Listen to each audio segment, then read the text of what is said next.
Good morning and good afternoon, everyone. We're going to wait just a few minutes to get started, so just hang in there.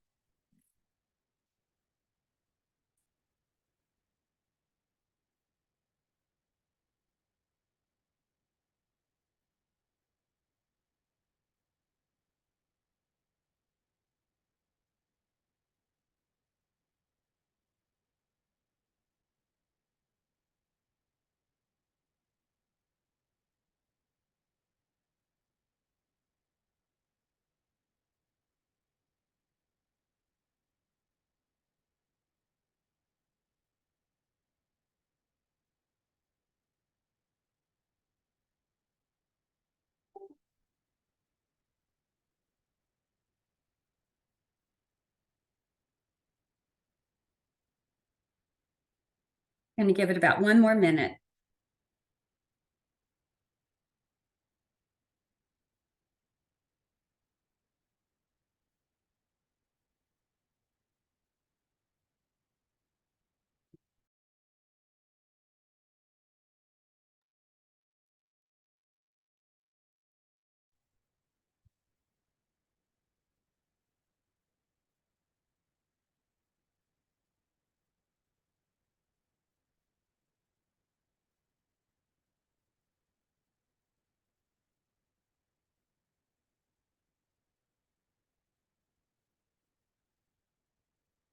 Okay, I think we'll get started. It looks like the number of participants joining has slowed down.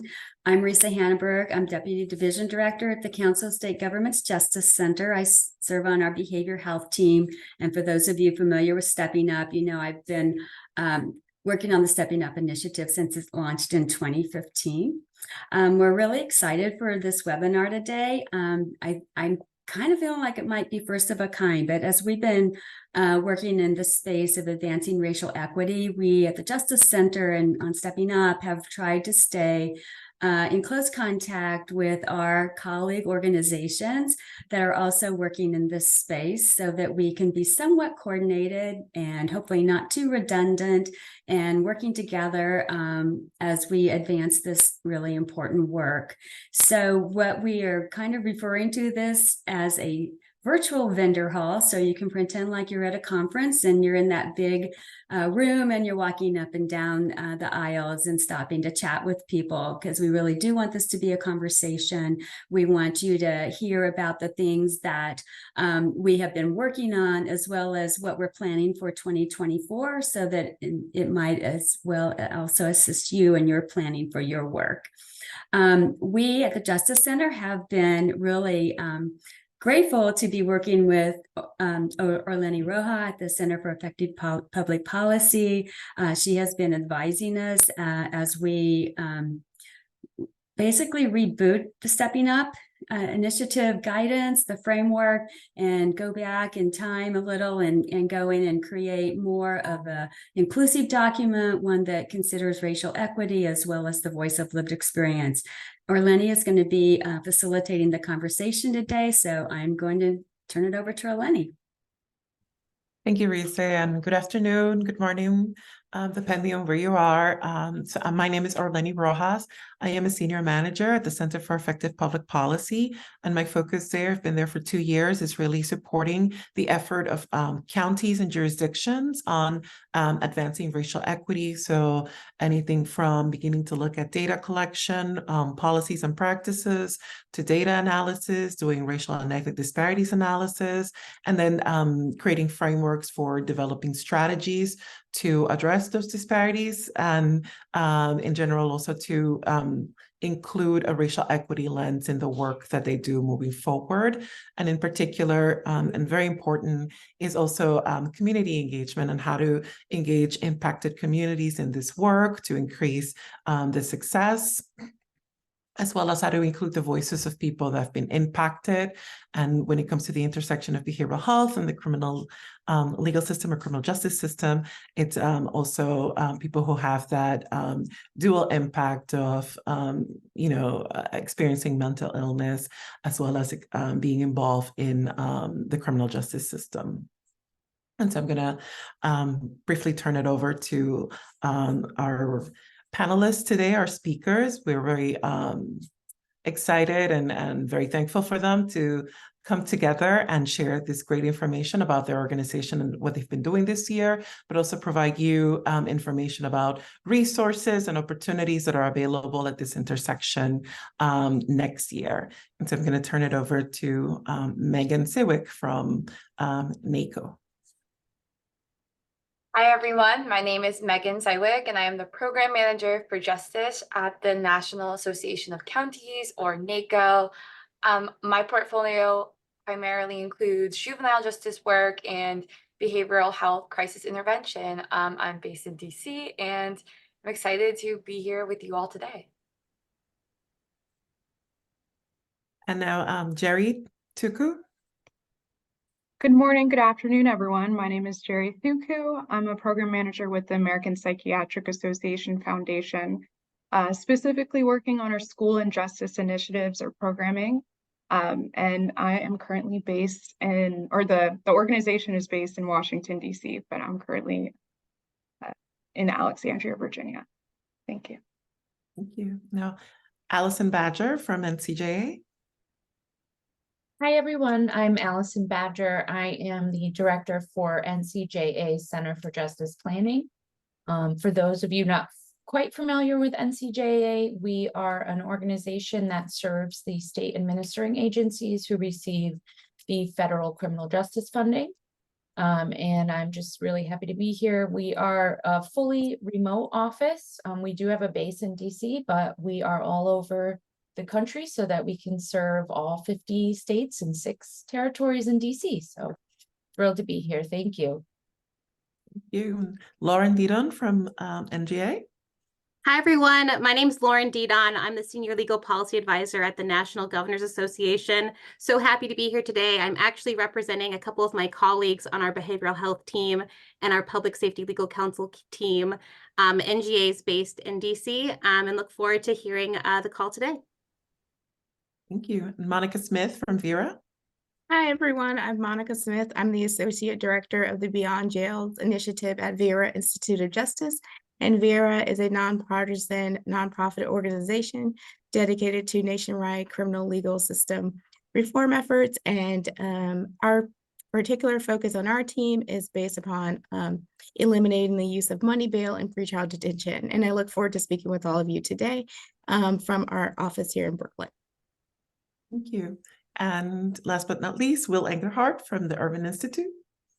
Thanks. Hey, everybody. My name is Will Engelhardt. I'm a Senior Training and Technical Assistance Manager with the Justice Policy Center at Urban Institute. And Urban Institute is also a national nonprofit, nonpartisan research and policy organization based out of Washington, D.C. And I work at the intersection of behavioral health and the criminal legal system with a number of folks in the Justice Policy Center working across criminal legal system issues, providing technical assistance and policy and research guidance. Great. Thank you, everyone. And now I'm going to turn it back over to you, Risa. Thank you.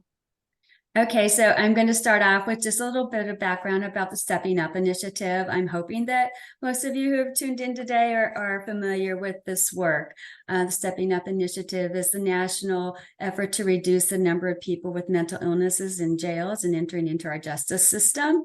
And we work closely with our 2 partner organizations, American Psychiatric Association Foundation and the National Association of Counties, or NACO. We also want to give a shout out today to the Langeloth Foundation that has also assisted, particularly in funding this focus on racial equity. Next slide.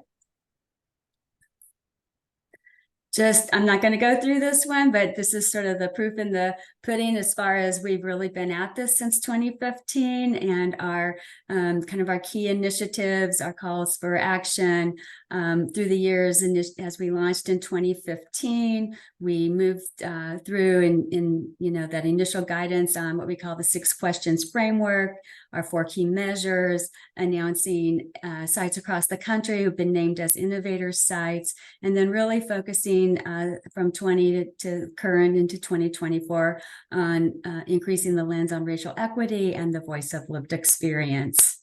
Next slide. just some data, how did we even start in this work? Well, we were hearing and seeing that 11 million jail bookings every year, that approximately 2 million were people with a serious mental illness. Next slide. And if you would compare that in the general population, it's projected about 4% would have a serious mental illness. When you look inside the jail and that population, it increases. We've been using the 17% number. Some places, of course, report higher, and those who've been working on stepping up are now reporting lower, thankfully. But of that 17%, 72% also have co-occurring substance use disorder. Next slide. Stepping up, this is kind of in a nutshell for you all, but we are at more than 570 counties now across the country have passed a resolution representing 45 states, 48% of the population. This is 40 plus innovator counties have met criteria that they can set baselines and track those stepping up 4 key measures. I am super excited. I think by the end of the year or early into 2024, we will be announcing our 50th innovator site. And then we do have five states that are working on stepping up as a statewide initiative. Next slide. The 6 questions framework. I'm not going to go through these because I'm going to go through them a little bit later as to how we relate these to the work on racial equity. But this is our foundational framework for the work. And from these 6 questions, we provide guidance and pushing counties to work in this direction and reduce the number of people with SMIs as they come into the justice system. Next slide. The 4 key measures. I hope many of you on the call today have these memorized, but we ask our stepping up sites to track and place goals around reducing the number of people with mental illnesses booked into their jail. For those who do come into jail, that average length of stay is reduced. Generally in the sites we work with, if a person with serious mental illness is held in a jail, we see that their length of stay is generally twice as long as the general population. Increasing connections to treatment, care, coordinating with supervision upon discharge, and reducing that rebooking rate into the jail. Next slide. Set, Measure, Achieve is an initiative that we launched in 2020. Probably not the best year to launch a big initiative as we all faced COVID, but we've been hard at it, working with our sites that can track those 4 key measures and now moving and pushing that needle to be able to set targets and start showing their improvements in progress across those 4 key measures. Next slide. So I do want to spend just a little bit of time because we have released a guidance earlier this year with that lens on racial equity and advancing that work and applying that, as we were told, across the country from particularly some of our innovator sites and other sites, that this stepping up framework works really well. If you are also in your work, also addressing increasing equity. So we released this guidance and fit it to each of the questions. So for increasing and making sure your leadership is committed, one of the key things we point out there is to make sure that your planning team reflects the diversity and the makeup of your home county, your jurisdiction. As you are looking at your screening and assessment process, what we have learned from counties is sometimes you need to circle back and look at how your race breakouts are tracked, particularly in your jail management systems, and setting your definitions and guidelines there so that you have consistent data as you start to set baselines around the number of people coming into your system with a serious mental illness, as well as then looking at that by breaking out by race and ethnicity. And do you have baseline data? Again, just looking at that population and breaking it out further, we kind of push the needle there in terms of tracking the 4 key measures, and then along each one of those measures doing those breakouts. Next slide. Question 4 is if you've conducted comprehensive process analysis and service inventory. This is really a key step in addressing and advancing racial equity, is to start to look at, as you see your data, you know, when you start to see the situation where maybe the numbers are reflecting that it's not in line with your community and your population demographics, you know, what policies, what practices are potentially impacting this, and how you can start to make some changes there. And then question 5, following right along, have you prioritized your policy, practice, and funding changes?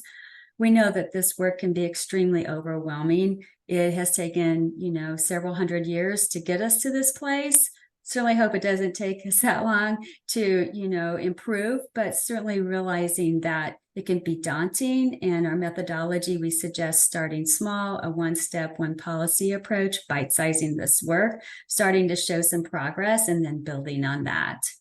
And then do you track your progress? So just as you're tracking those key baseline measures and your breakouts by race and ethnicity, that you are starting to show if you are making changes, if you're making improvements in that direction. Next slide.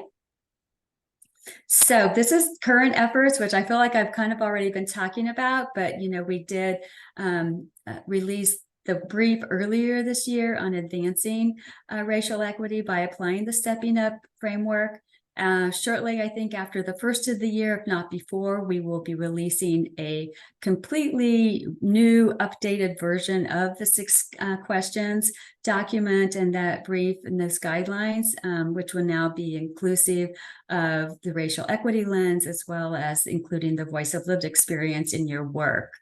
We have had this past year, speaking of the voice of lived experience, a panel that has also advised us, people with lived experiences in experiencing the criminal justice system, experiencing the criminal justice system as a person of color, experiencing the criminal justice system with a serious mental illness. So it's been really great to get that input, and they did advise us on the updating of the 6 questions document.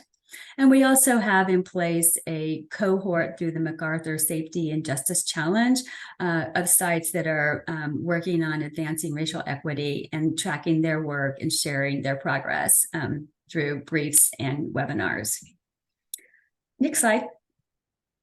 Where we're going in 2024. Well, one of the things we're really excited about 2024 is to be getting ready for the 10th anniversary of Stepping Up in 2025. We can plan to continue, as I said, with the release of the newly updated 6 questions framework. We will be also supplementing that with a separate brief guidance for those sites across the country who have expressed wanting to be more inclusive of the voice of lived experience, and so some recommendations there.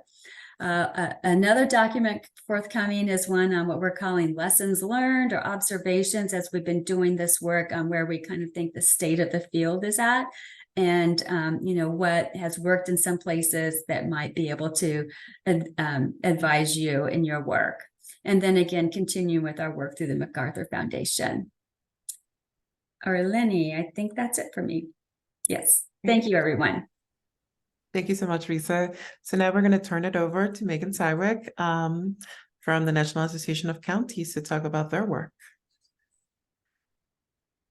Hi, everyone. Again, I'm Meg Sywick from NACO, and I'm excited to be here today. I just want to give a quick little bit of details about NACO. Essentially, we're excited to be here as a founding partner of the Stepping Up initiative.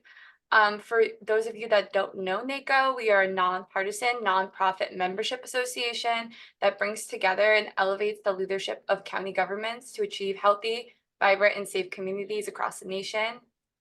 NACO works to strengthen America's over 3,000 counties on all topics involving county government. Racial equity is a priority across our organization. However, today I am going to highlight just a few of our current initiatives that are specifically centered on this work, starting with CORE, or the County Officials Advancing Racial Equity Justice Network.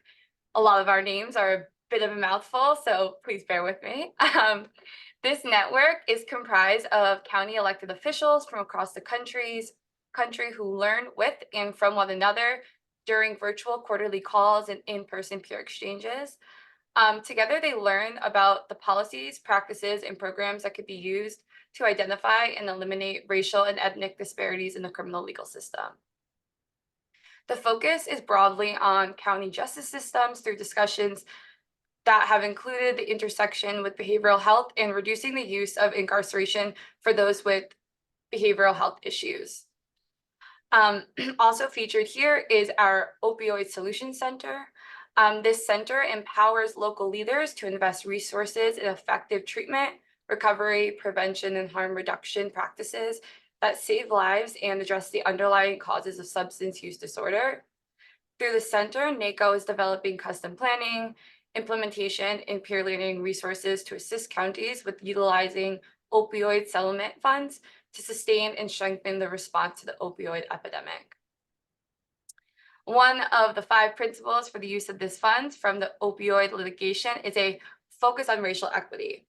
NACO is partnering with Johns Hopkins to develop guides illustrating how the principles can inform and support county administration of opioid settlement funds.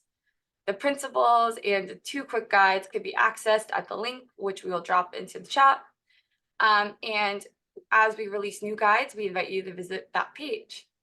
Lastly, NACO is collaborating with the Substance Abuse and Mental Health Services Administration funded Opioid Response Network to offer no-cost, evidence-based training and education to meet local needs in addressing the opioid crisis. Also, we will provide a link for that, where anyone can submit a request for those services. Also, we wanted to highlight some of our county efforts, specifically in Mecklenburg County, North Carolina. We recently brought our core justice to this county and want to take this opportunity to elevate their equity and inclusion work. Mecklenburg County has declared advancing racial equity as one of their cross-cutting core budget principles. They set aside funding each year to directly address equity issues such as economic opportunity, community safety, access to health and human services, education, and affordable housing. They also have a chief equity and inclusion officer that advises on how those funds are spent. A recent example is their guaranteed income pilot for those returning from incarceration and youth emancipation from foster care.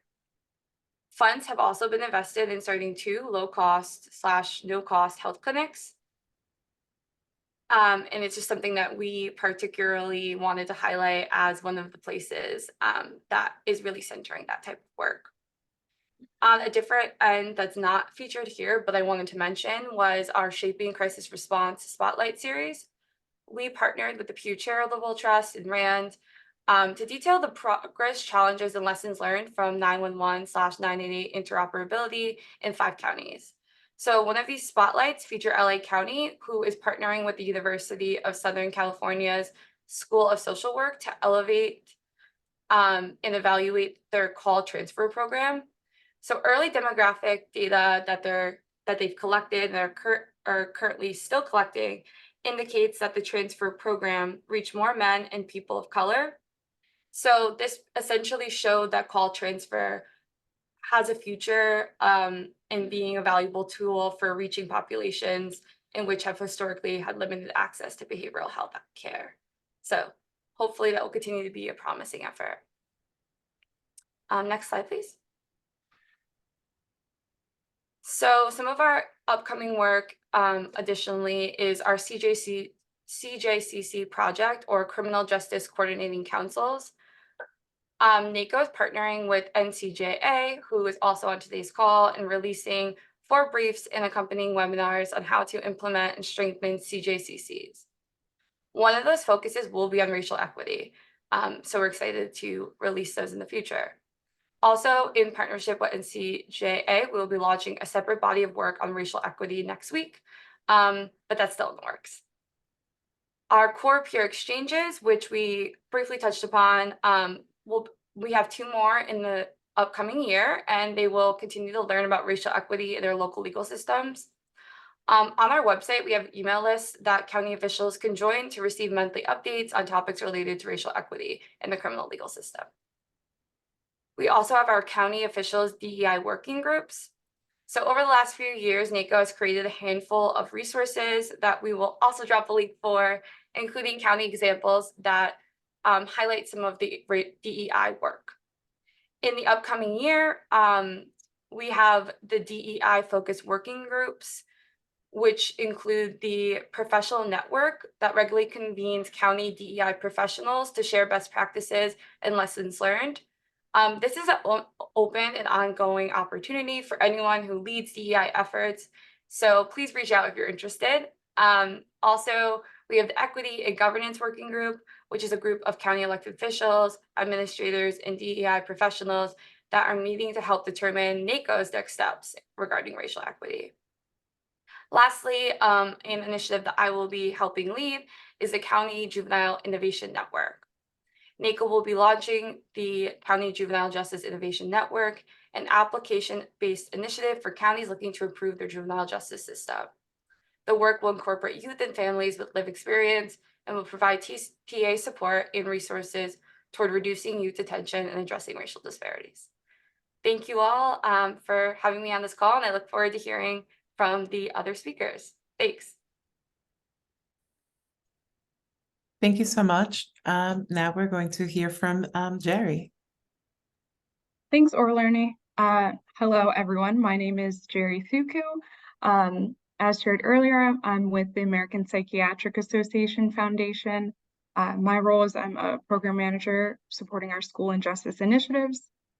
So for those of you that aren't familiar with the American Psychiatric Association, or APA broadly, this is the first medical association ever founded in the US, as well as the largest medical association for psychiatrists in the world.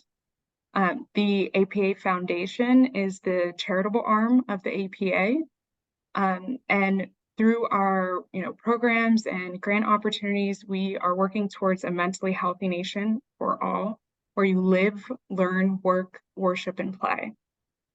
At the foundation, we believe there is no health without mental health, which is why we launched our Mental Health Care Works public awareness campaign, which really just speaks to the text on this slide. So we know mental health care works, a vision for mentally healthy nation for all. And this campaign is really focused on empowering those with mental health concerns to take the first step towards getting help. But we are really just excited and appreciative to be here as a stepping up partner ourselves. And next slide. As part of the APA Foundation's mission to promote the mental health and well-being of individuals and families, we do this in part by aiming to reduce the number of people with mental illness in jails and increase their access to the appropriate support and mental health services. So in that regard, we do want to highlight 3 specific resources for those on this webinar call today.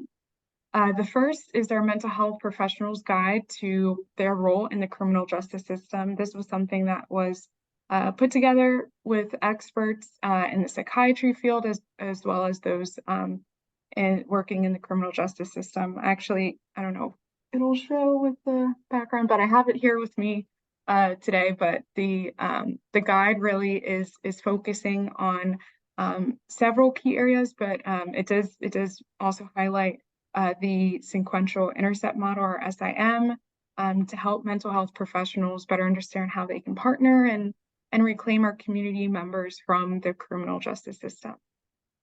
We know that there is an equal amount of education needed on the mental health professional side, and so that's kind of where we're doing the work to make sure it's being done.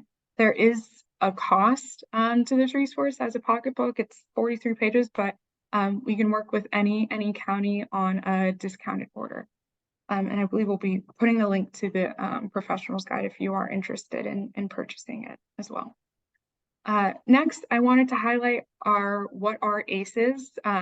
ACEs meaning Adverse Childhood Experiences resource series that you can find on our website.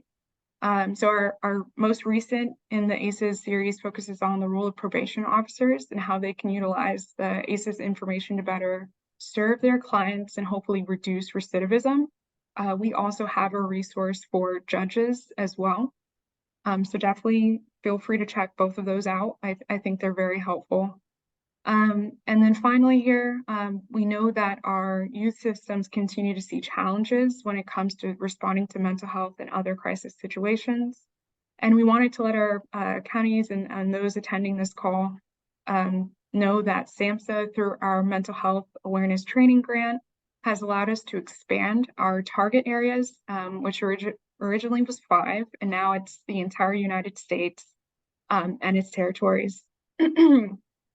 And so with this grant, we have our Notice Talk Act at school. It's a mental health training available for all school staff at no cost. And so if you do want to help us bring this training into your school districts, feel free to reach out to myself and we can continue that conversation. And we know our stepping out counties and are in a perfect position to partner with us. So to continue to improve their whole communities in regards to mental health. And so we definitely wanted to highlight that. Next slide, please. So several areas of upcoming work that we have in the pipeline, although not an exhaustive list. We are also working as a partner in the Judges and Psychiatrists Leadership Initiative, or JPLI, and our partner CSG, as well as the National Center for State Courts, or NCSC, work in this space to really bring together judges and psychiatrists to create an environment where there are clients that are presiding in front of a judge with a mental illness, that they are receiving the appropriate response in terms of connection to support and mental health services, instead of continuously being put into the criminal justice system. And so as part of our work in this space, we have put forth a goal by 2030, we want to train over 10,000 judges and 2,500 psychiatrists, which we feel is attainable. And so in one way we are working towards meeting that goal. We have our train the trainer model, where we're hoping to have a judge and psychiatrist from each state be able to train judges widely in their state or region. And so we have 2 train the trainer events planned for 2024. And in line with our work under JPLI, the umbrella, we're also hoping to put forth a steering committee to help us in reaching these goals, but also to ensure that we are having the most inclusive community there at the table, having discussions on what needs to be advanced in terms of supporting those that have a serious mental health illness or behavioral health concern in this space.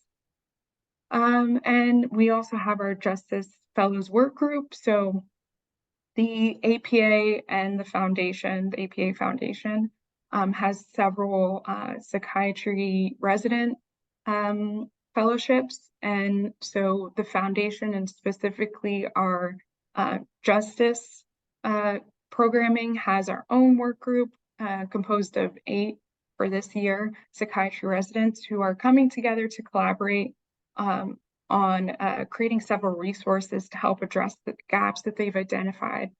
And so one resource they're putting together is to work on mentorship in community and carceral settings, and including touching on the impact of career longevity and burnout. I actually just went to a separate training yesterday, and they were talking about how important it is to emphasize or promote self-care as you work in these settings, because we know that you really do need to be your full self as you're working in these spaces and helping these vulnerable populations. And so, yeah, that's something that we, once finalized, will be up on our website.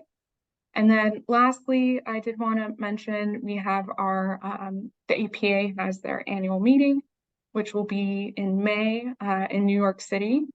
They actually just opened up the registration link. So this is a very exciting event, over 500 sessions planned, but we did want to put a plug in there in case that there's any mental health professionals, you know, or not just psychiatrists that may be interested in attending this event, but we will specifically have at least one, possibly two sessions focused on our justice initiatives programming.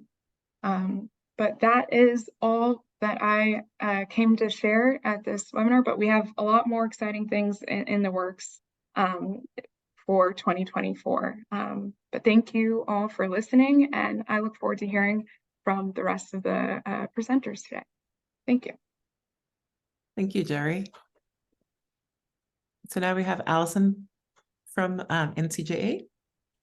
Hi, everyone. I'll just add in a little bit more background about NCJA to get us started.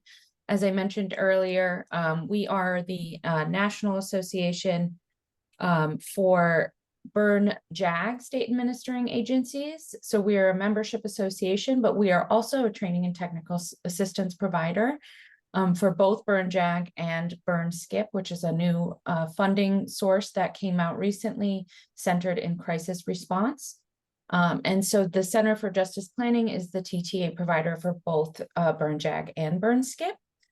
About a year and a half or so ago, maybe even 2 years now, we started on a journey to really dive into equity in grants administration and try and understand how states can include an equity lens in their funding decisions and their investments. And so we started by interviewing quite a lot of states to understand what their processes look like and how they can be more equitable in their distribution, how we can reach more community-based organizations who are on the boots on the ground doing the work. And so we learned a lot of great information in that process. Some best practices were uplifted, and it has really drove a lot of momentum within the states to try and be more equitable in their grants administration processes. As a sort of building upon the equity and grants administration project, we began an equity and criminal justice funding and budgeting committee. And this includes members from the state administering agencies, as well as community-based organizations, those with lived experiences, those from victim services, law enforcement. We have sort of this multi-purpose group that talks about how we can make sure that the funding is getting to the community and how we can make sure that the community is included in all of the discussions and decision points around funding decisions in public safety. And so this committee has met for about 6 or 7 months, and at NCJA's National Forum in the summer, we'll have a workshop on all of the various guidelines that this group will develop. And so we're really, really thrilled about this committee. It has system partners and community partners really having deep communication and conversation around how we can improve where the funding streams go. There's some resources here that you can find on our website. I think one might be put in the chat here in a minute, all around equity and grants administration and how you can streamline your processes, be more inclusive as you distribute funding. And we have several states who have really taken this on to try and be more equitable in their distribution. So if you're ever looking for funding for your organization or your agencies, please seek out your state administering agency or us at NCJA. We can help connect you. Next slide. So some of our upcoming work, as I mentioned, the committee is meeting. We are right now finalizing a document that is going to be surrounded around community recommendations for system partners in how to engage the community. We hear this a lot from from system partners, well, I don't know where to go. I don't know who to contact. I don't know how to make the first step. And so we have sort of a tips for engagement document that will be coming out that was developed by the committee. And then we have several outlined for the next 6 months of work with the committee. Things around language, do's and don'ts. We heard from several of our partners that sometimes solicitation language can be triggering. And so we want to make sure that we are helping to give guidance to system partners as they do this work. And I won't go too much further into the CJCC work with NACO as that was covered. But I did want to mention a couple of things that are not on here regarding crisis response. So now that the Burn SCIP grant, it's the Burns State Crisis Intervention Program grant that was announced last year as a part of the Bipartisan Safer Communities Act. That funding has a really strong focus on crisis response and reducing death by firearm. And so we are really diving into this space to help the states have a better understanding of crisis response. And one of the things that we will be working towards in 2024 is a sequential intercept map convening for our state partners to understand the SIM and crisis response programming that have shown success, promising practices along the SIM map for states to have a better understanding of what they should consider funding. A lot of the states that we work with in the burn JAG space have just dipped their toes into the mental health and behavioral health space. And so just helping them understand what's working and what's not out in crisis response as we work to try and reduce gun violence across the country. And I think that's my last slide. Perfect.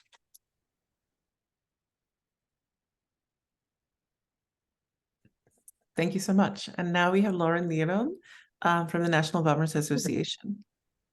Hi, everyone. Thanks again for the opportunity to be here today. My name is Lauren Didon. Again, I'm the Senior Legal Policy Advisor here at the National Governors Association. I'm here again on behalf of our Program Director for Behavioral Health. Her name is Marianne Gibson. Many of you may know her. So again, just thanks for the opportunity to be here and hear about all the great work happening. Just want to cover 3 things in the next few minutes. First, just share a little bit about NGA and how we engage with states. Second, provide a brief overview of our current public safety and behavioral health work with states. And then third, what to expect next year from us as well. So for those of you who don't know kind of what NGA does, we are the bipartisan membership organization for the 55 governors of the states and territories. We sort of have 2 sides of our house. We have an Office of Government Relations that advocates on behalf of governors to Congress, the administration. And then on the other side, the majority of the organization is called the Center for Best Practices. We're a 501c3 that works directly with governors' offices and their policy advisors and state agencies on just a range of policy topics reflected at the state level. We have 14 different program areas total: energy, infrastructure, cyber, workforce, and of course, behavioral health, and then public safety and legal counsel as well, which is where I sit. And we engage with states in a variety of ways. We provide ad hoc technical assistance, also long-term kind of project support on a specific policy area. We do in-person convenings, monthly briefings, and in particular, we support various networks of advisors within governors' offices. So a few that are relevant to the call today. We have a network of governors' criminal justice policy advisors. So the person in the state that oversees the governor's criminal justice policy portfolio, they usually sit within a governor's policy office. We also have a network of health policy advisors. So that same person just with the health hat on. And then we also have a network called the Opioid State Action Network, which is comprised of gubernatorial staff and state agency staff focused on opioid and broader substance use issues on the state level. So that group convenes every month for a topical briefing as well, and they connect with each other too. So if you're interested in that, just reach out to myself or Marianne and we can give you more information. But all to say, we work with various groups within governors' offices, and our main goal is always to support states however we can. So just turning to some of our recent work, last year we had kind of a major focus on stimulant use, the continuum of care within the SUD space, and also we had a big project on supporting diversion and deflection initiatives in states, police-assisted diversion and deflection. So those are kind of wrapped up. And just wanted to highlight some of our current work, which is on the slide. And I'll caveat this again that I'm speaking on behalf of my colleagues, so happy to bring back any specific questions to our behavioral health team, but just to highlight a few things that might be of interest to the group. Our teams are working on 4 projects that are supported by CDC this coming year. All 4 initiatives will be implemented with an equity lens, and special attention will be given to ensuring populations who are disproportionately impacted by the overdose crisis are reached. So that's really important, particularly for these 4 projects next year. So first, we have our Implementing a Continuum of Care to Prevent Overdose Policy Academy. That project is intended to support states with operationalizing some recommendations from a recent publication we have that I'll drop into the chat now, of the same title, Implementing a Continuum of Care to Prevent Overdose, a Roadmap for Governors. So links in the chat. But we'll support 4 states with implementation of a policy recommendation within that roadmap. That work will kick off in January. We have 4 states participating: Maryland, Minnesota, Missouri, and Delaware, and they're focusing on a broad array of issues ranging from improving state infrastructure to support interagency collaboration to promoting recovery-ready workplaces. And we also have a consultant with that work that we'll be using to specifically assist with meaningfully engaging people with lived experience with SUD. So that's really a great component of that project in particular. The second project to highlight is our Leveraging EMS to Address Overdose Learning Collaborative. So this learning collaborative will support 4 states with exploring ways EMS can expand their scope of practice to address the overdose crisis. Policies may include mechanisms that authorize EMS to dispense buprenorphine, divert patients from emergency departments, and allow EMS to leave naloxone kits behind on the scenes of overdose. So we're excited to support states with that, and that project will be kicking off next year, early next year as well. The third project we have is our Implementing State Strategies to Address Infectious Disease Due to Drug Use Learning Collaborative. So this project will support, again, up to 4 states with exploring interventions that address the intersection of infectious diseases, including congenital syphilis, hepatitis C, HIV, and drug use. And this will have a virtual kickoff actually this month, and we'll wrap up work next July. And then finally, the last project I wanted to highlight was our Implementing a Trauma-Informed Approach to Address Addiction and Overdose Policy Academy. So this project will support up to 4 states with identifying strategies that support a trauma-informed approach to addressing addiction and overdose. We'll have a kickoff meeting in February of next year, and then that one will wrap up in July as well. And then I think I have one more slide. Perfect. So those are just 4 projects we wanted to highlight. Again, they're funded by CDC.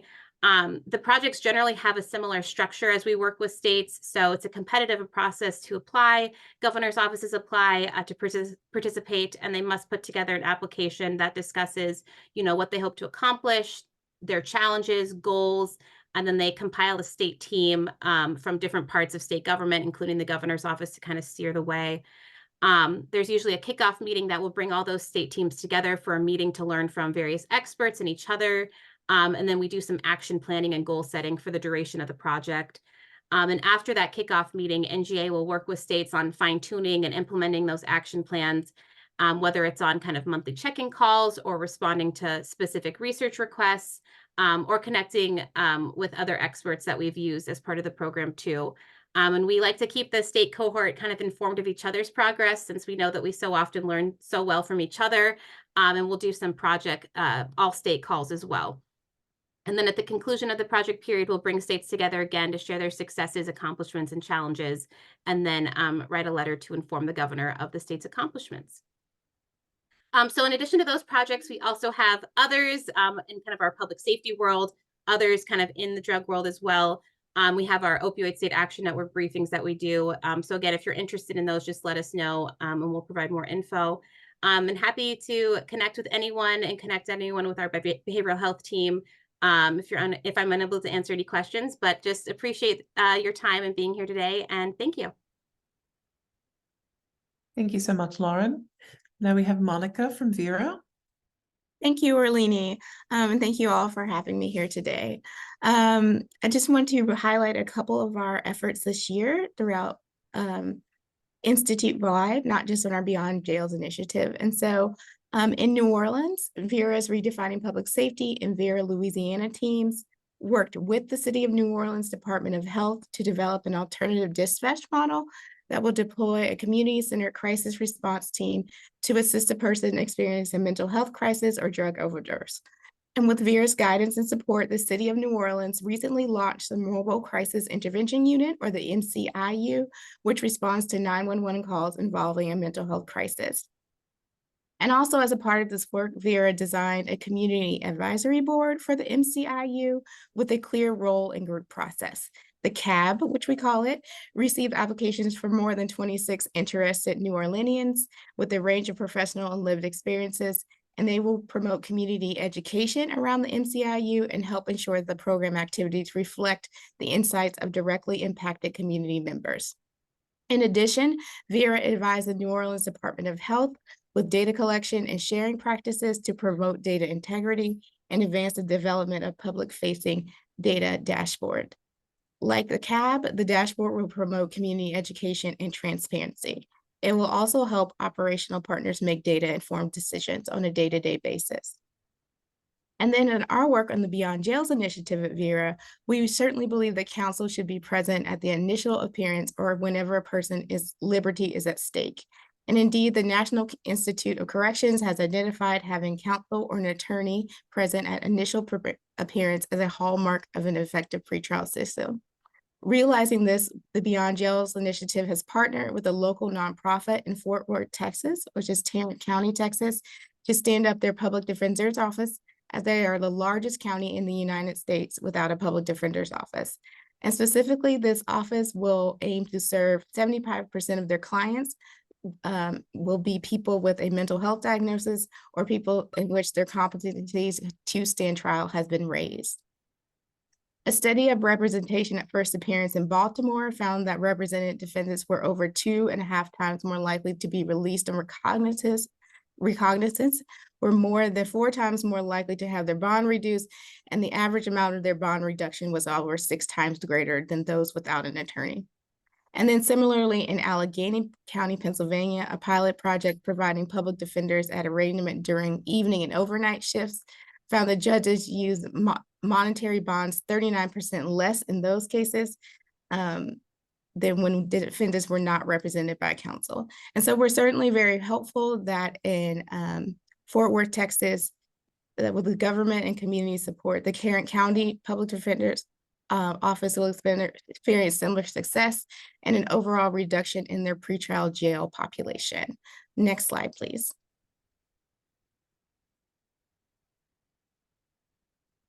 And then in the future, we are looking forward to, we want to highlight a recent report which was published just at the tail end of last month about building and sustaining offices of violence prevention and neighborhood safety. And you can find the link for that report in the chat.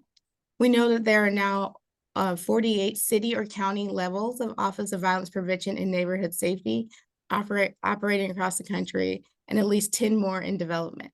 These offices champion and support community violence intervention and other proven solutions, delivering safety without the social costs that can come with an over-reliance on policing. Offices of Violence Prevention or Neighborhood Safety create government infrastructure to champion proactive and non-punitive ways to reduce violence. While the scope and strategies of these offices vary, most offices focus specifically on community and gun violence, with a similar number also focusing on other forms of interpersonal violences. These offices support evidence-informed strategies through community-specific initiatives, from violence interruption to transformative mentorship and employment programs. Some offices are broadly scoped to oversee public safety functions outside of violence intervention, including civilian staff, crisis response programs, and victim services. Offices coordinated with community-based organizations and sustained sustained engagement with community stakeholders, which is essential for comprehensive and effective work. When given significant resources and authority, these offices can coordinate across multiple government agencies and sectors to create a whole of government approach to safety. In these ways, offices of violence prevention can build and lead local ecosystems of violence reduction, making civilian government and community based services rather than law enforcement, the central hub of public safety. This report by our Redefining Public Safety initiative summarizes the current state of offices of violence prevention and neighborhood safety nationally, and identifies promising practices and recommendations to create and support these offices. It is designed to inform local government leaders seeking to establish an office, to equip advocates with information about what works, and to inform offices, leaders, and staff as they advocate for the resources they need to truly deliver public safety for all. And we hope that you all will find it helpful in your work. And finally, I'd like to highlight our efforts in the Beyond Jails initiative and the Restating Prosecution initiatives to engage in technical assistance to expand pretrial diversion in places such as Kentucky. And we hope to do this by eliminating the look-back periods for diversion eligibility, expanding the number of diversion eligible offenses, offering treatment and workforce development-based diversion, and working with prosecutors to address gun charges. It's our belief that if we can expand diversion to include treatment, workforce development, and restorative practices, it'll have a great decrease in the number of people who re-enter the criminal legal system after arrest. And it is our hope that with the support of local governments and state governments, fewer people will experience the debilitating effects of pretrial detention. And so those are just a couple of the projects that we will be working on coming up in 2024. In addition to other technical assistance focused around, again, reducing the number of people held on pretrial detention or unaffordable money bail. And we thank you for this opportunity. Thank you, Monica. Next, we have Will from the Urban Institute. Thank you so much, Orleni, and thanks everybody. I don't know who decided that I go last, but there's just so much information already. I'm over here taking notes on all of the projects and everything that everybody's working on. So really exciting, and hopefully not too much information. But last but not least, again, as a reminder, I'm from the Urban Institute, which is a nonprofit, nonpartisan research and policy organization based out of Washington, D.C. And our goal broadly is to open minds, shape decisions, and offer solutions through economic and social policy research and technical assistance. Specifically, I'll be talking about some work currently and forthcoming, primarily from my colleagues and myself working on criminal legal system issues through the Justice Policy Center, but also, and I believe to be put in the chat, we have a office focusing specifically on racial equity research, ORER, that provides a lot of work to federal, state, and local governments as well on relevant topics. So I want to highlight just a couple different projects that are current. As I believe was put in the chat, we have a number of different other projects available up online that you all can check out. But I just want to talk a bit, thank you for putting that in the chat. I just want to talk a bit about the Prison Research and Innovation Initiative, which is a national initiative starting a couple of years ago, funded through Arnold Ventures, that seeks to understand prison conditions and pilot innovative strategies to make prison conditions more humane, safe, and rehabilitative, both for people who are incarcerated there, but also staff. So it's very all-encompassing perspective. And in achieving this goal, we partnered with 5 state Department of Corrections in, as you see on the map there, Colorado, Missouri, Delaware, Iowa, and Vermont. And within each of those 5 states, we've asked those Department of Corrections to partner with research partners, which are respectively University of Denver, University of Missouri, University of Delaware, Iowa's Department of Human Rights, and the University of Vermont, each corresponding to those relevant states. And within those states, we've asked them to identify, or they have identified one prison that they'd be working in to look at the conditions and climate of that prison and make innovative changes. And this is just broad. This is not specific to mental health, behavioral health, racial equity, but coming out of these engagements, we've asked folks to conduct surveys of every single person working and incarcerated in that facility over several different years, so 3 different times over the number of years of the project, and then to use that information to make changes and understand better challenges. And that whole background is getting to some specific mental health and behavioral health challenges that have been identified, specifically in Vermont, but in several others. They asked some questions of staff and incarcerated folks, specifically around suicidality and depression, and some others. And they have found some really interesting and challenging findings. They asked everyone at a couple different stages if at any time in the last 12 months did they seriously think about trying to kill themselves. And 30% of staff said yes, and 37% of incarcerated people said yes. And that was taken from a validated survey instrument. And that information was concerning to those in the state and has resulted in several changes throughout Vermont based on that information. And I'll just, it's already up in the chat, but there's lots and lots of materials across the 5 states and the project itself that folks can check out relevant to this topic. And then also relevant to this topic, through the Prison Research and Innovation Initiative, we have several webinars that are available through that link. That's like called Researcher Meets Practice webinars, where folks can talk about relevant topics, including disability rights in prison setting and a number of other relevant topics for folks that are interested. Could you go to the next slide, please?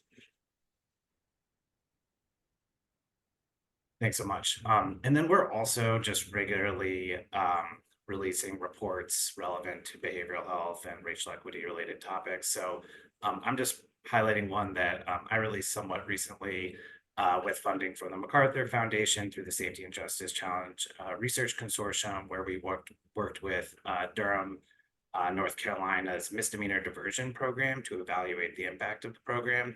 And these are just some findings from the outcome study that we did. We also did a process evaluation. And just a little bit of background quickly about this program. So it started in 2014 in Durham County, North Carolina, and the goal was to prevent 16 and 17-year-olds from being incarcerated because they at the time were one of the few remaining states that hadn't raised the age of 16 and 17-year-olds being processed through the adult criminal legal system. That's since changed, but they were working with that population. And the program was for a 90-day period, providing classes and behavioral health in particular supports to folks in lieu of being charged with any crime whatsoever. It occurred pre-arrest and pre-charge, so someone would never be charged with the crime. And had some restrictions to eligibility. It was primarily for misdemeanors, as I mentioned, and I don't go into all of that. But quickly just want to highlight a couple of the findings. So the third one that's up here, that participants across the entire program, which was thousands of folks over the number of years, had significantly lower rates of rearrests, convictions, and jail admissions than compared to groups at each of the intervals that we looked at, 6 months, 1 year, and 2 years. So very, very positive findings broadly for the program. Also, number 4, participation in the program significantly reduced disparity levels of new arrests within 2 years and new convictions and jail admissions within 6 years for Black people compared to people of other races. So really encouraging findings in terms of some racial disparities and the impact of the program there. More concerning is number 1, that the majority of people eligible for the program were not referred to the program, which would have to come through law enforcement. And there's a lot more information as to why that likely happened. But basically, it's a really impactful program that was not being utilized as it could be just based on the numbers. And so there's a lot more detail about ways to improve the impact and scale that program that I think could be relevant to Durham and other jurisdictions, and the links up on the website, but just wanted to highlight that one in particular. But this is something Urban Institute's constantly releasing findings and reports of relevance, as folks might be familiar. So next slide. I just want to talk about 2 upcoming projects. One I'm really excited about that I'm co-leading with a colleague that's really relevant to the Stepping Up initiative. And this is with funding through the National Institute of Justice, where we'll be looking at the prevalence of co-occurring mental health and substance use disorders in residential juvenile justice facilities in what is looking like likely 5 states. We're just starting the project now, so it's still being finalized who exactly we'll be working with. But it's following a very similar approach to what's proposed for adult populations in jails in terms of screening and assessing everyone with a clinical diagnosis for mental health and substance use disorders to determine prevalence in those facilities, and then use that information ideally to see who's being connected to treatment and think about some implementation improvements or opportunities available in those facilities. And because, as folks might be familiar, in the youth juvenile justice residential setting, the population is much, much lower than the adult population. It seems, at least the states we're in touch with now, are being very effective at like assessing 100% of people being referred or entering the residential facility. So we're very excited about hopefully some of the findings that will come out of that study. And if you could just go to the next and final slide. Also just wanted to highlight with some Bureau of Justice assistance funding that we'll be working with RTI International in support of them to provide training and technical assistance under, as folks might be familiar, COSUP, the Comprehensive Opioid Stimulant and Substance Use Program, providing training and technical assistance specifically around pretrial, prosecution, defense counsel, and courts for this particular grant, and working with a number of different grantees receiving federal funding in that space around opioids as well. So very excited to be working on that in the new year moving forward. And with that, I think I'll pass it back to Willaney for questions. Thank you so much, Will, and thank you to all of our speakers today. You certainly presented a wealth of information. And so this is the space that we have for all of our participants to ask questions or to clarify. But I did want to kick it off by asking our panelists if there are any deadlines that people should be aware of for any of the future opportunities coming up in 2024, anything that might be happening within January or February that people should be directed to look out for, that they shouldn't miss any application processes, if there are any.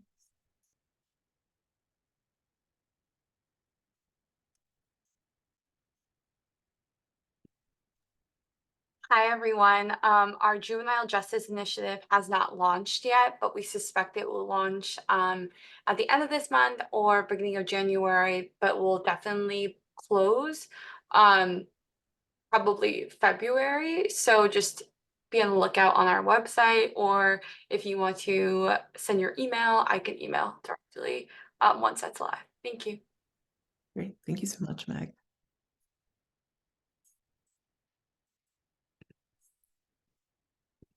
And so I'm going to go off of a question that was submitted.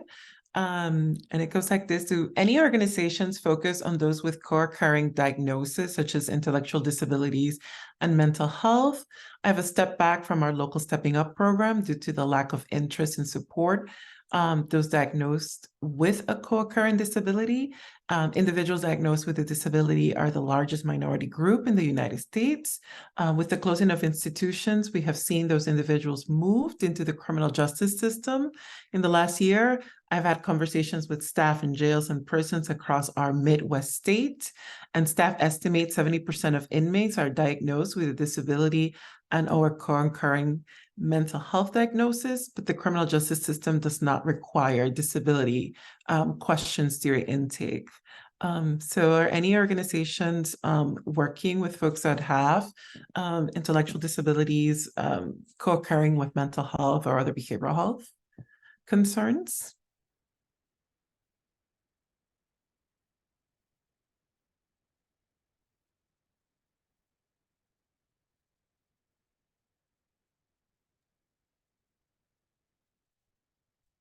And Risa, is this something that I'm going to volunteer Megan just to maybe give a little sneak peek about some of the work we're also doing around TBI. Sort of, I think maybe it aligns with this question. Megan, I know you're not on camera, but can you chime in about that work? Because the numbers are high, like you're saying, I saw the 70% in the question. Yes, absolutely. Yes, and I'm sorry I'm off camera. I've got a sick kiddo, or I would come on camera to answer the question.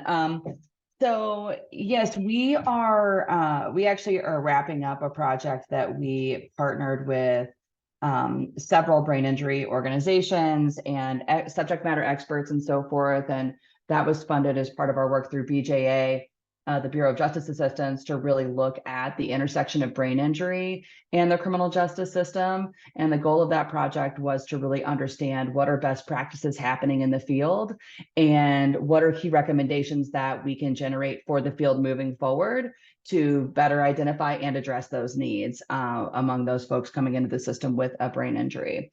So that we will be releasing a brief summarizing our key findings and recommendations in early 2024.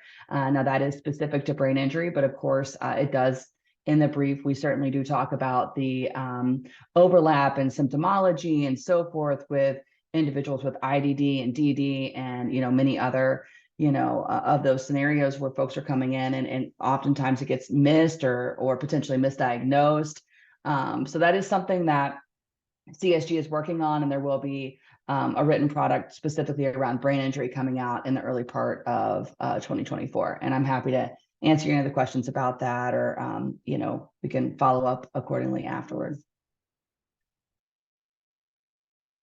Thank you, Risa, and thank you, Megan.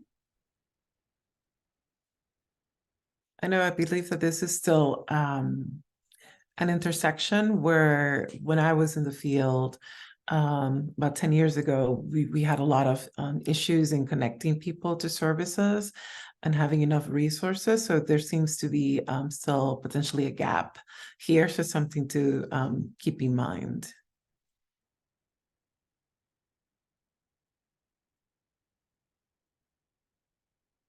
There's another question about, do any organizations provide support for evaluation efforts specifically?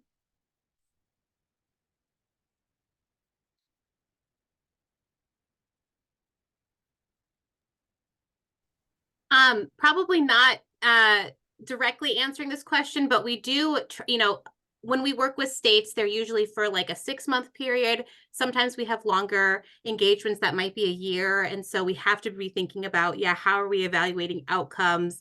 What are we trying to gain with kind of the goals and action steps that we're setting? So at the end of kind of the shorter term technical assistance opportunities with states, we have like a very, informal evaluation form that we try to garner information from, what did you originally set out to do? What are your next steps? Did you accomplish what you wanted? Definitely not scientific or anything in that regard. And then for our longer term projects, which are fewer because, they are, require either a year or 18 months. So we do fewer of those. We either try to work with someone who can help us have a more formal evaluation process of the work and track those outcomes. We try to have that be a component of the work because I know it's so important for states to be able to go back to policymakers and others and talk about, what policy they're trying to implement and, replicate, across the state maybe. So it's a good question. That's just kind of our insight from our kind of shorter term engagements and our longer terms as well too. Erlene, I can say that we do provide evaluations and creation of other public-facing advocacy materials, such as like the dashboard that I mentioned in New Orleans to further that public transparency. But the way that we select our site-based and place-based work is through an RFP process. And so we always provide evaluation and monitoring for our grantees, but not just like on an ad hoc basis, if that's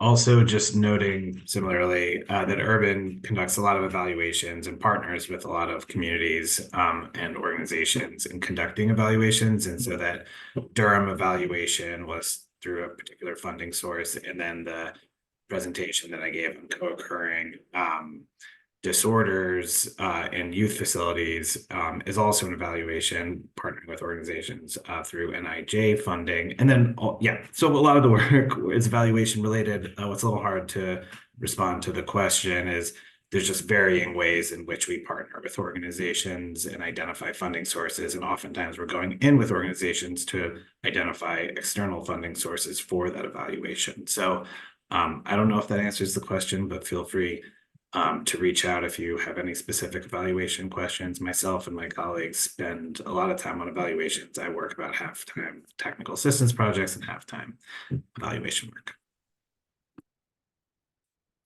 I'm happy to chime in another, I'm not sure if I'm answering the question fully kind of way, but we have been doing a lot of work with the states sort of in two folds. And one is to think about evaluating outcomes versus sort of this activity reporting and kind of what the balance is between those two.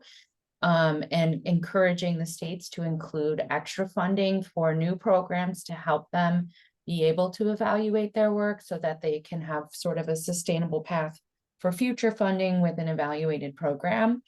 And then sort of on the equity side, we are also working around how to not weaponize evaluation and make sure that innovation and promising practices are not necessarily ignored, due to a lack of evaluation. And so just thinking of the state as a partner could be really helpful. Your SAA might be able to support evaluation. They might have solicitations out that will support evaluation as well. And then the equity committee that I mentioned, one of the documents that we want to talk about is language around evaluation. And as I mentioned, just making sure that it's not a weapon against new upcoming ideas and innovation, but that it can find a way towards getting that evaluation so that it's viable for the future. So just want to plug your state administering agencies one more time. Great, thank you, everyone. And if that hasn't answered the question, you're invited to ask any follow-up questions. And anyone that has any questions or any comments for our speakers today, please feel free to drop it in the question and answer box. That's what we're here to do. Great. As you work with different law enforcement agencies throughout the country, what do you find an effective way to reach out to them and engage them in this work? So how can county officials effectively engage law enforcement?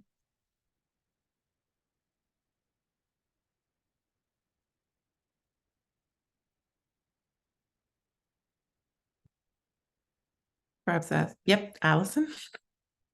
I'm happy to chime in a little bit. We have law enforcement represented on our committee, and we're talking a lot about engagement and making sure that it's authentic and not sort of just checking the box, and how to engage both system partners and non-system partners. And one thing I will say is that law enforcement in its current time right now, they have a lot of people coming in regularly saying, hey, do you want to try this new program? Or, hey, we need your data. Or and so I think approaching it very authentically and in a partnership can be really helpful, and finding a champion within the law enforcement space can also be really helpful, and just understanding that they have a lot of folks coming at them right now with new program ideas, with new funding ideas. We all know recruitment is still an issue in law enforcement. And so I think that sort of authentic partnership can be really helpful. And having one of the things that came up in our most recent meeting was having sort of a positive outcome for both partners involved as the end goal, and keeping that in the forefront of the engagement can really help provide more of a fruitful conversation. Hopefully that's helpful. Thank you. Meg? Yeah, so I noticed the portion that was added about the county piece. So I think that there are tons of ways to engage county members, or to have county members engage law enforcement, or if they are an elected official. Oftentimes we engage with them through opportunities that we present, and they'll come to us applying to those opportunities, or saying, hey, we need support in this way. But there's also like the National Sheriff's Association that leads their own efforts, but they work with us directly and are often a good resource to make some of those connections in certain areas. I think that generally, as Allison just said, there's so much work happening. Usually it depends on like the law enforcement agency specifically, but a lot of the different associations and groups have someone within their organization that are working on this, whether that be through like a CJCC, a Criminal Justice Coordinating Council, or a criminal justice coordinating board. And they're usually the best entry point to have those conversations. Monica?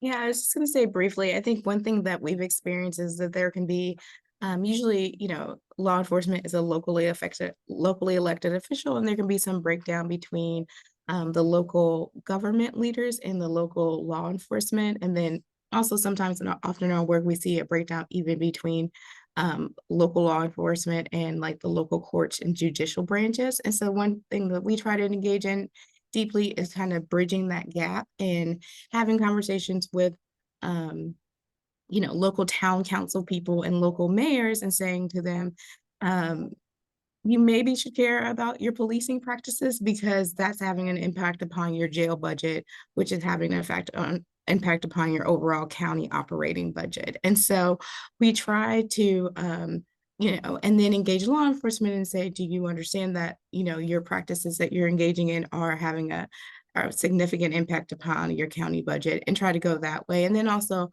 engage the judges, and sometimes they can have an effect on getting law enforcement to change some of their practices in small counties because they're all very closely connected. And so I think sometimes the TA that we provide may not be able to be explained on paper very well, but also just knowing that you're there to kind of bridge that gap and then open those doors for communication between all sorts of locally elected officials and the appointed ones as well.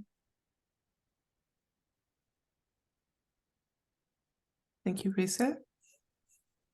Yeah, I mean, I really can't say a whole lot more. I think that's all great advice. If you are working through your stepping up planning team, it's just so crucial, as we say law enforcement, I just want to make sure that you are also thinking about your jail and that your sheriff or jail administrator, is so vital to that work. And I really appreciate the comment about, you just want us for our data, but, definitely stepping up, centers our data collection with the jail management system as much as we can because it is centralized. So it's really important to engage the jail and the sheriff early, get them to understand, the benefits. I mean, really and truly, when we think back to 2015 and we launched Stepping Up, it was because sheriffs all across the country were crying out that they were the largest mental health facility in their state or in their area. And so, it's a way of bringing together everybody, has been said, that have been typically working in silos to understand the benefits of, cross-system coordination.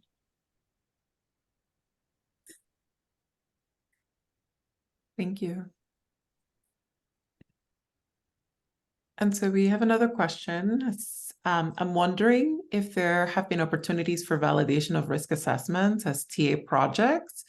Perhaps this is out of the scope of technical assistance. I can begin while I give our speakers an opportunity to think through this one. But I work in the Advancing Pretrial Policy and Practice project, and there is a validation component there, mainly because we're working with the public safety assessment tool. So in the context of pretrial, and there is research support for sites at, we have about 6 sites that applied to receive technical assistance, and validating that tool with their local data is part of the technical assistance support. So it really does depend on in what context, I would say. You're speaking about risk assessments, but there are TA projects that have included that.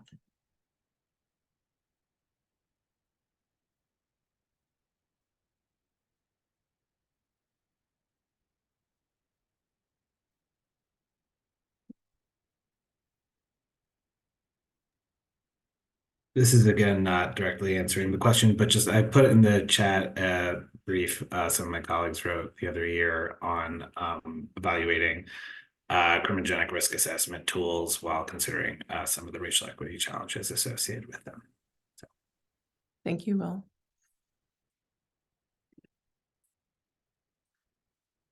Are there any other questions or comments? I was just going to jump in on the last one. I I hope it doesn't, I don't want to not say anything about accessing resources if you have a local university or, a site that is interested in, the work through that kind of support.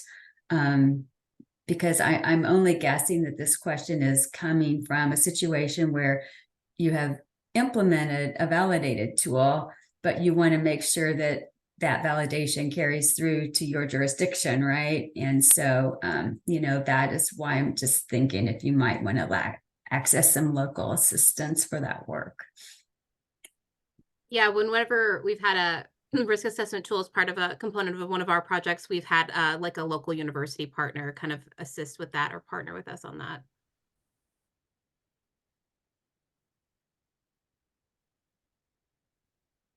Great, thank you so much. I hope that offers some insight and assistance and answers the question. Believe we have. Okay, yeah, that is correct. We're looking for additional options outside of our local university. Thank you very much. Thank you. I think we have time for one more question, if there are questions or comments from participants.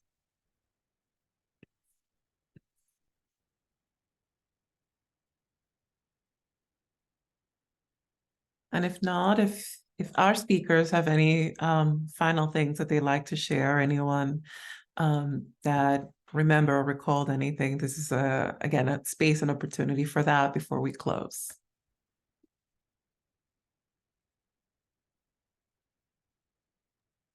The only thing I'd say, especially from NGA's perspective, where we work with governor's offices and state agencies, I mean, we exist to support you. So please never hesitate to reach out. Don't want to speak for everyone else on the call, but that's our main goal, is to support and advance this work. So appreciate everyone the work that you do on the ground. And we're just here to assist however we can. So thank you.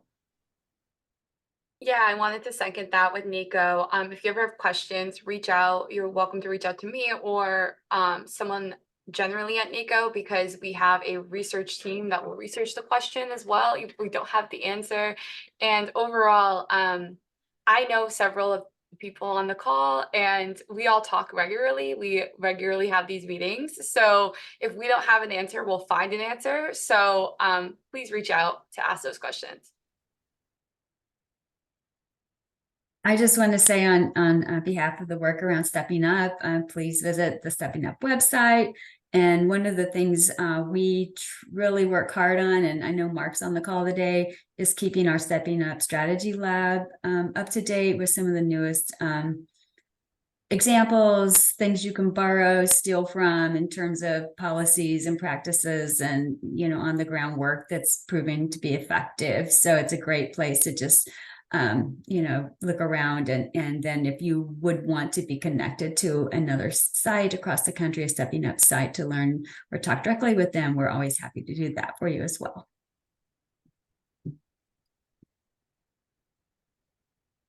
Great.